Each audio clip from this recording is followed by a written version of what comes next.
आहार तಗೋತಾರೆ ಖರೆ ಇನ್ನೇನ ಸ್ಟ್ರೆಸ್ ಟೆನ್ಷನ್ ದಾಗೋ ಭಾಳ ಅದ. ಸೊ ಅದ್ರ ಜೊತೆ ನಮ್ಮ ಆಹಾರ ಜೊತೆ ಯೋಗ ಪ್ರಾಣಾಯಾಮ ಧ್ಯಾನ ಇವು ಬೇಕು. ಇದು 25 ಆಹಾರ ಮೆಡಿಸಿನ್ ಮೇಲೆ ಎಷ್ಟು 25 ಅಂತ 25 ವರ್ಷ ಒಂದು ಆರ್ಥೋಪೆಡಿಕ್ ಹಾಸ್ಪಿಟಲ್ ಡಾಕ್ಟರ್ ಮೇಡಂಜಿ ಡಾಕ್ಟರ್ ಅವ್ರ ಆರ್ಥೋಪೆಡಿಕ್ ಸರ್ಜನ್ ನಾವು ಕೆಲಸ ಮಾಡ್ತಿದ್ದೀವಿ. ಟೀಮೇಟ್ ಆ್ಯಕ್ಚುಲಿ ಡಾಕ್ಟರ್ ರಾಜೇಶ್ವರಿ ನವರು ಅವ್ರ ಆಯುರ್ವೇದಿಕ್ ಚಿನ್ಮಯಿ ಮೇಡಂಜಿ ಅವರ ಆಯ್ ಸರ್ಜನ್ ನಮ್ಮ ಫಿಸಿಯೋಥೆರಪಿಸ್ಟ್ ಯೋಗ ಅದಾರ ಯೋಗ ಥೆರಪಿಸ್ಟ್ ಅದಾರ ನ್ಯೂಟ್ರಿಷನಿಸ್ಟ್ ಅದಾರ ಎಲ್ಲರೂ ಕೂಡಿರೋ ಕೆಲಸ ಮಾಡ್ತೀವಿ. ಈಗ ಮಾಡೋದು ಉದ್ದೇಶ ಅಂದರೆ ನಾನು ಪೇಷಂಟ್ ಮೆಡಿಸಿನ್ ಒಳಗಿಂದ ಹೊರ ತಗೋದು. ಈಗ ನಾವು ನೋಡ್ತೀವಿ ಮನೆ ಭಾಳ ಬಿ ಪಿ ಮನ್ಯಾಗ ಬಂದು ಪೇಷಂಟ್ ಇದೆ ಅಂತಾರೆ. ಈಗ ಮನೆ ಕ್ಯಾನ್ಸರ್ ಹೋಗಿದ್ವಿ. ಒಂದು ಏನೈತೆ ಅವರ ಮೈಂಡ್ದಾಗ ಒಂದ್ಸರಿ ಬಿ ಪಿ ಆದ್ರೆ ನಾವು ಆಯುಷ್ ಗುಳಿ ತಗೋಬೇಕು, ಒಂದ್ಸರಿ ಬಿ ಪಿ ಶುಗರ್ ಆದ್ರೆ ನಾವು ಆಯುಷ್ ಶುಗರ್ ಗುಳಿ ತಗೋಬೇಕು. ಹಾಗೆ ಇರೋದಿಲ್ಲ. ಇದು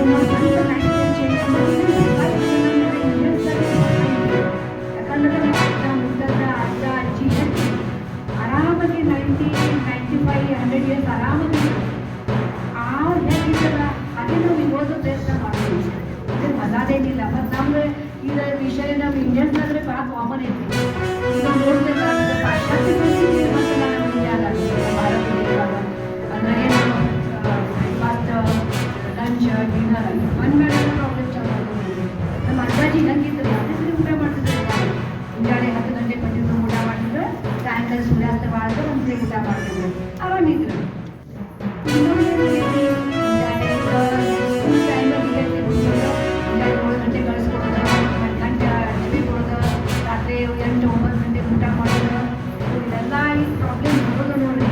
ಈಗ ಪೇರೆಂಟ್ಸ್ ನೋಡ್ತೀವಿ ಮಕ್ಕಳು ಮುಂಜಾನೆ ಏನು ಮಾಡ್ತಾರೆ, ಮುಂಜಾನೆ ಇವ್ರಿಗೆ ತಿನ್ಲಿಕ್ಕೆ ಆಗೋದಿಲ್ಲ, ಹಾಲು ಕೊಡ್ತಾರೆ, ಸಕ್ಕರೆ ಹಾಕೋದು, ನಾನು ಬಿಸ್ಕಿಟ್ ಕೊಡೋದು, ಅವ್ರ ಖುಷಿ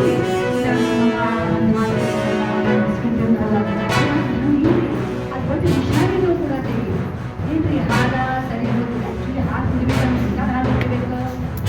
ಆಕಳ ಅಂದ್ರೆ ಅದು ಜವಾನ ಜವಾರಿನ ಆಕಳ ಬೇಕು. ಮತ್ತು ಆದಾಗ ಎಲ್ಲ ಕಡೆ ಅಡ್ಡಾಡ್ಕೋತಿರ್ಬೇಕು. ಕಟ್ಟಿ ಹಾಕಬಾರ್ದು.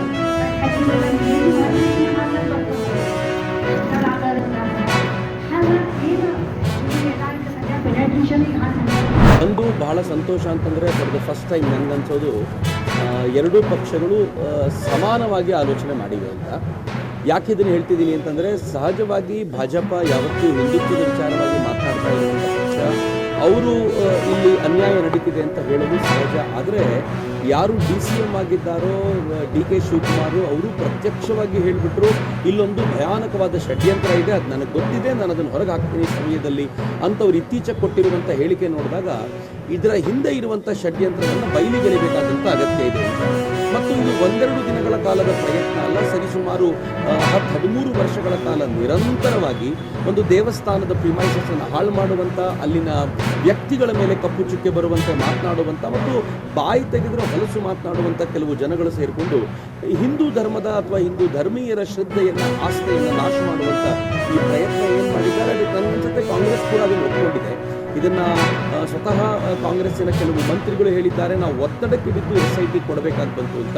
ಯಾರ ಒತ್ತಡಕ್ಕೆ ಸರ್ಕಾರ ಸಿದ್ದರಾಮಯ್ಯವರು ತುಂಬ ಸ್ಪಷ್ಟವಾಗಿ ಹೇಳಿದರು, ಯಾರ ಒತ್ತಡಕ್ಕೂ ನಾವು ಒಳಗಾಗೋದಿಲ್ಲ. ಹಾಗಿದ್ಮೇಲೆ ಒತ್ತಡ ಯಾರದ್ದಿತ್ತು ಅವ್ರದ್ದು ಅನ್ನೋದು ಕೂಡ ಈಗ ಸಿದ್ದರಾಮಯ್ಯವರು ಉತ್ತರಿಸಬೇಕು.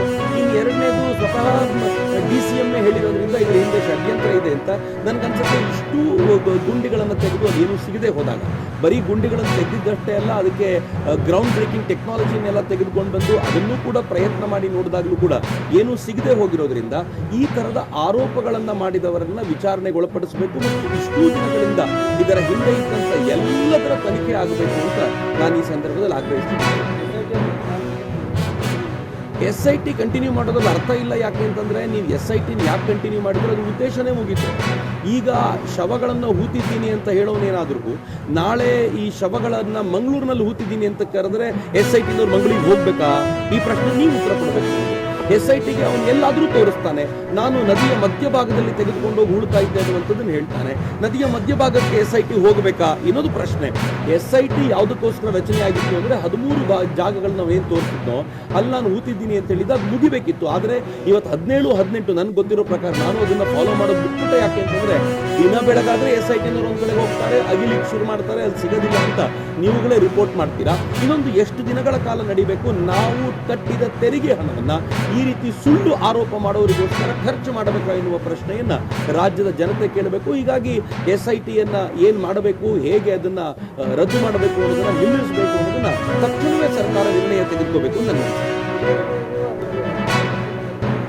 ಅಲ್ಲ. ಇದು ಒಳ್ಳೆಯದು. ಹಿಂದೆ ಯಾವತ್ತೂ ಆಗಬೇಕಾಗಿದ್ದು ತಡವಾಗಿ ಆದರೂ ಆಯಿತು ಅನ್ನೋದು ನನಗೆ ಸಂತೋಷದ ಸಂಗತಿ. ನಾನು ಕಳೆದ ಒಂದು ದಶಕದಿಂದಲೂ ಕೂಡ ಈ ಹೋರಾಟದ ಈ ಚಿಂತನೆಯಲ್ಲಿರೋದ್ರಿಂದ ನಾನು ಅದನ್ನು ಹತ್ತಿರದಿಂದ ನೋಡ್ಕೊಂಡು ಬಂದಿದ್ದೀನಿ. ಯಾವತ್ತೋ ಇದಕ್ಕೆ ಸಪೋರ್ಟ್ ವ್ಯಾಪಕವಾಗಿ ಸಿಗಬೇಕಿತ್ತು. ಆದರೆ ಇವತ್ತು ಇಡೀ ರಾಜ್ಯದ ಜನತೆ ಎಚ್ಚೆತ್ತು ನೋಡಿದ್ರೆ ಇದು ಸರ್ಕಾರ SITಯ ಈ ರಿಪೋರ್ಟನ್ನು ಕೂಡಲೇ ಹೊರಗೆ ತಂದು SITನ ರದ್ದು ಮಾಡದಿದ್ರೆ ಇಡೀ ರಾಜ್ಯದಲ್ಲಿ ಈ ಕುರಿತಂತೆ ದೊಡ್ಡ ಆಂದೋಲನಗಳಾಗೋದ್ರಲ್ಲಿ ಯಾರಿಗೂ ಅಚ್ಚರಿ ಇಲ್ಲ. ಯಾಕೆಂದರೆ ದಿನ ಬೆಳಗಾದರೆ ಹಿಂದೂ ಧರ್ಮಕ್ಷೇತ್ರಗಳ ಕುರಿತಂತೆ ಮಾತನಾಡುವಂಥ ಮತ್ತು ಹಿಂದೂ ಧರ್ಮ ಪುರುಷರ ಕುರಿತಂತೆ ಅವಹೇಳನಕಾರಿಯಾಗಿ ಮಾತನಾಡುವಂಥವ್ರ ಕುರಿತಾಗಿ ಇನ್ನು ಜನ ಬೀದಿಯಲ್ಲಿ ದಂಗೆ ಇಡುವಂಥ ಸ್ಥಿತಿ ನಿರ್ಮಾಣವಾದರೆ ಸಿದ್ದರಾಮಯ್ಯನವರೇ ಹೊಣೆ ಆಗಿಬಿಡ್ತಾರೆ. ಅದಕ್ಕೆ ಅವರು ತಕ್ಷಣವೇ ನಿರ್ಣಯ ತೆಗೆದುಕೊಳ್ಬೇಕು. ಇಂಥ ವಿಚಾರಗಳಿಗೆಲ್ಲ ಮೀನಮೇಷ ಎಣಿಸ್ತಾ ಕೂತ್ಕೊಳ್ಳೋದು ಒಳ್ಳೆಯದಲ್ಲ. ನನಗೆ SIT ಮಾಡ್ತಾ ಇರುವಂಥ ರೀತಿ ನೋಡಿದ್ರೆ ಸಿದ್ದರಾಮಯ್ಯನವರ ಏನು ಈ ನಿಧಾನಗೊಳಿಸುವಂಥ ಈ ಸ್ಥಿತಿಗತಿಯನ್ನು ನೋಡಿದ್ರೆ ನನಗೆ ಏನು ಅನ್ಸುತ್ತೆ ಅಂತಂದರೆ ಇಡೀ ಧರ್ಮಸ್ಥಳದಲ್ಲಿ ಹೂತು ಅಗದು ತೆಗೆದು ಒಂದಾದರೂ ಹೆಣ ಹುಡುಕ್ಬಿಡೋಣ ಅನ್ನುವಂಥ ಧಾರಕಕ್ಕೆ SIT ಬಿದ್ದಿದೆ ಅಂತ ಅನ್ಸುತ್ತೆ ನನಗೆ. ಅಕಸ್ಮಾತ್ ಇದನ್ನು ಅವ್ರು ನಿಲ್ಲಿಸ್ತಿಲ್ಲ ಅಂತಂದ್ರೆ ಇಡೀ ರಾಜ್ಯದಲ್ಲಿ ಉಂಟಾಗಬಹುದಾಗಿರುವಂಥ ದಂಗೆಯಂಥ ಸಿಚುವೇಶನ್ಸ್ಗಳಿಗೆ ಸರ್ಕಾರವೇ ಕಾರಣವಾಗುತ್ತೆ ಅನ್ನೋದು ದುರಂತಕಾರಿ ಸಂಗತಿಯಾಗುತ್ತೆ. ಅಫ್ಕೋರ್ಸ್ ಎಲ್ಲ ಕಡೆ ನಡೀತಾ ಇದೆ. ಇವತ್ತು ಹುಬ್ಳಿನಲ್ಲಿ ನಾನು ಸಮಾವೇಶದಲ್ಲಿ ಭಾಗಿಯಾಗ್ತಾ ಇದ್ದೀನಿ. 2 ದಿನ ಬಿಟ್ಟು ನಾನು ಹೊನ್ನಾವರದಲ್ಲಿ ಭಾಗಿಯಾಗ್ತೀನಿ. ಬೆಂಗಳೂರಿನಲ್ಲಿ ಕಾರ್ಯಕ್ರಮಗಳು ನಾಳೆ ನಡೆಯುತ್ತೆ. ಹೀಗೆ ಭಿನ್ನ ಸ್ಥಳಗಳ ಕಾರ್ಯಕ್ರಮ ನಡೆಯುತ್ತೆ. ಎಲ್ಲೆಲ್ಲಿ ನನಗೆ ಸಾಧ್ಯವಾಗುತ್ತೋ ನಾನು ಕೂಡ ಭಾಗಿಯಾಗ್ತೀನಿ.